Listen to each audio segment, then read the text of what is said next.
And hey guys, welcome back to the channel, back with the Wandering Mariner. So, going to cover some news topics that I've seen over the last few weeks, kind of put them all together and how they work together.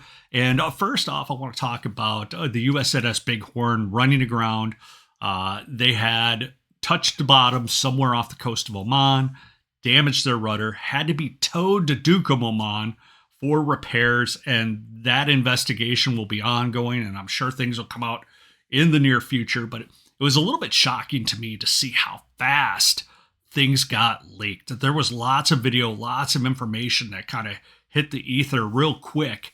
And, Military Sealift Command has a strict policy about operational security, OPSEC, for these type of scenarios, because you don't want to let the world know some of our weaknesses at the time. And one of them, a good example, was the U.S. Navy had one oil replenishment ship in the Middle East to fill a carrier strike group.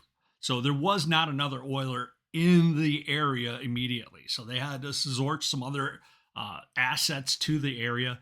And that's why when information gets leaked in advance, that's a bad scenario, because that leaves the U.S. Navy's vulnerabilities out in the open. So it's really important, guys, that if you work for Military Sealift Command, you understand OPSEC, because if that stuff leaks back to you about leaked footage or whatever, you can get axed and fired from the company. So it's super important that you're maintaining OPSEC. But with that, this last couple weeks ago, NASSCO in San Diego was awarded a $6.7 billion contract to build 8 new oilers, the John Lewis class TAOs. So that's a good boost for the fleet. And, along with that, the Navy says, all right, we're going to buy these oilers. Now we need the mariners to man them. And this has been the Achilles heel for Military Sealift Command, specifically since, they've always had manning issues and attrition issues, and they could always hire more as people were going out or retiring and whatnot. But over the last few years, after COVID, gangways up, all the things that Military Sealift kind of, the knee-jerk reaction in concerns of COVID or the virus, that has,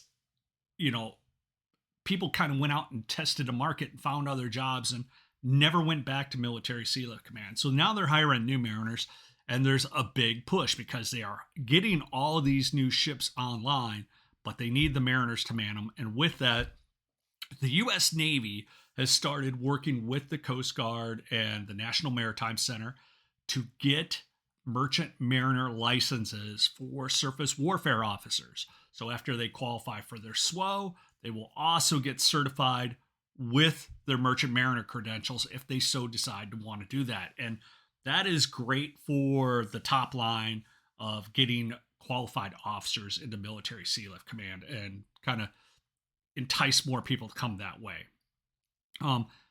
What is Military Sealift Command hiring right now?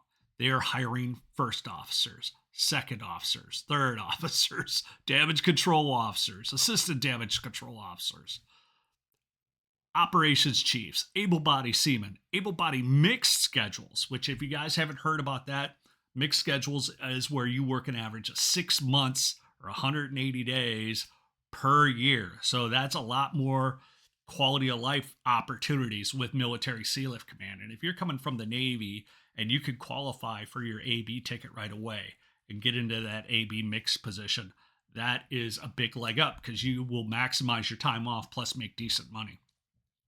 They are hiring first engineers, first assistant engineers, second assistant engineers. They are hiring third assistant engineers, electricians, refrigeration engineers, DMAX, mixed scheduling, unlicensed junior officers or engineers, pumpmen, electronics technicians, RETs, RET techs, mixed RETs, chiefs, and medical service officers. So they are running the gamut on who they are looking to hire right now. And they are hiring pretty much everybody, but supply and entry level are not really open right now.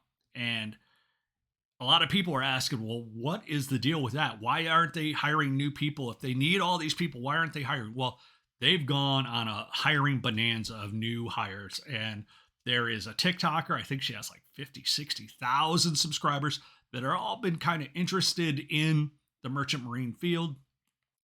Viewers of my channel and other channels out there have been driving a lot of new hires to Military Sealift Command.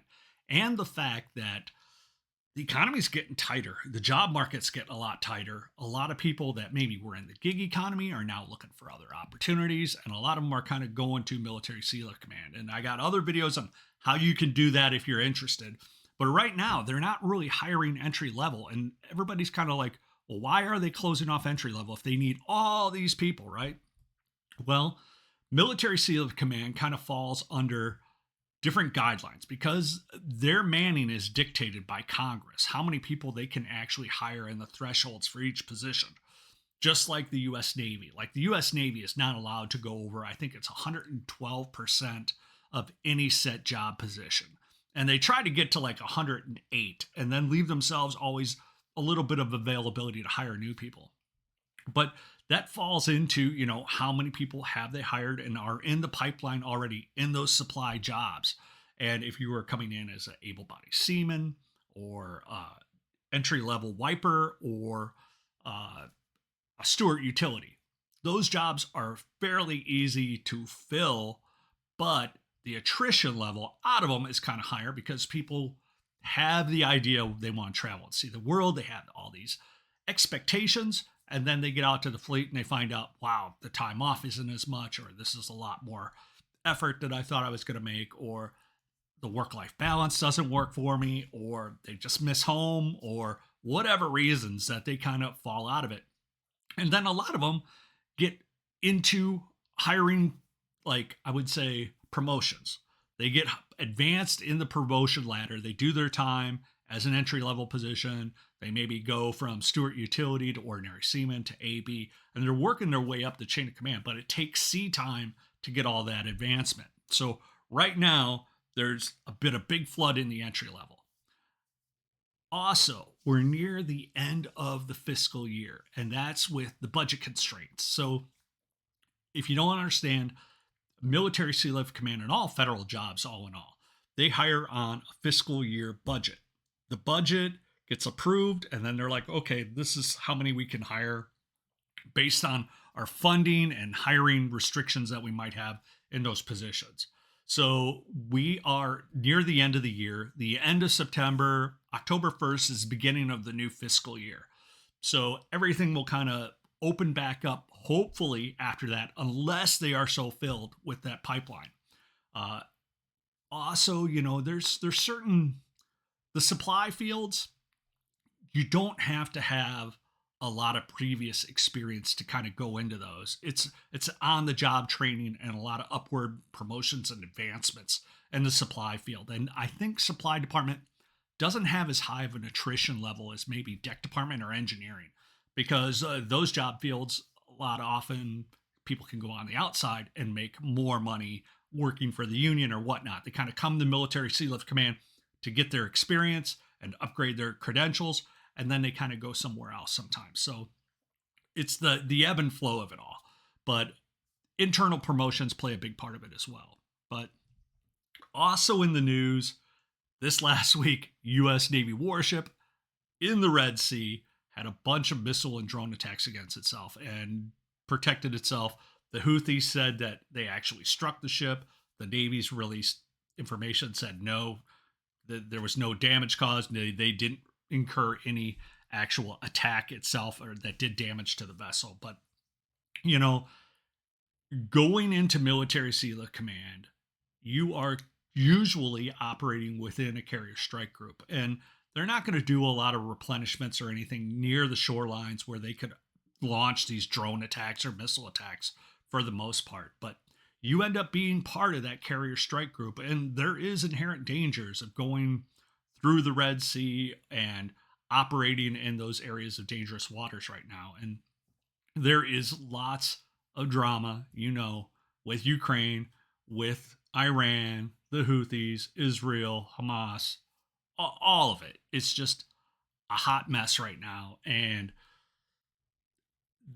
with the damage of that previous ship, the Big Horn, they have to surge deploy other ships. So other ships that thought they were going to have time off or going to be doing repairs or whatever, it all gets re-scrambled. And that's the hard part for military Sealift Command, is maintaining a quality of life for the mariners at times, because it's not the Navy. You are a government contractor and you're trying to plan your life. You just did a deployment.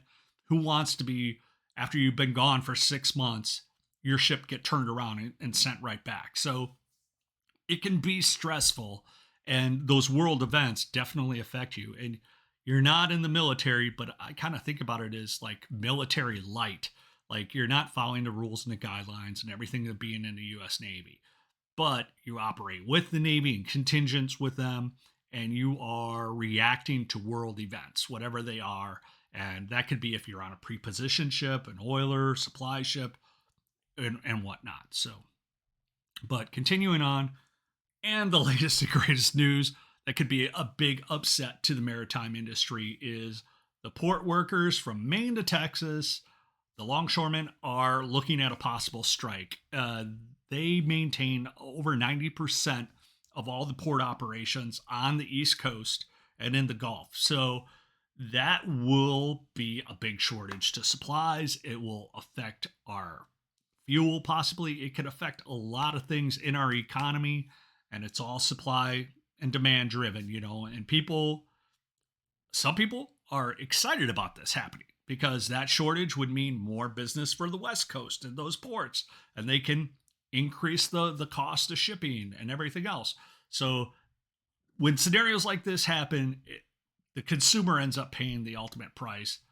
The companies, they just pass the prices on to us as consumers, and that is a big gut punch, especially after the inflation that we had seen over the last few years, and it seems to be coming like in control at this time. So for me, myself, guys, I am out of here. I have a week and a half or 2 weeks left before me and the spouse are going off to the Philippines. I'm going to be doing some videos while I'm abroad as well. But I just wanted to say I appreciate all the subscribers and appreciate the thumbs ups on the videos. It helps grow the channel. And I like to share information with you guys. I try to get back to you as soon as possible. Hopefully you guys have a great day, great weekend, and we'll see you on the next one. Peace.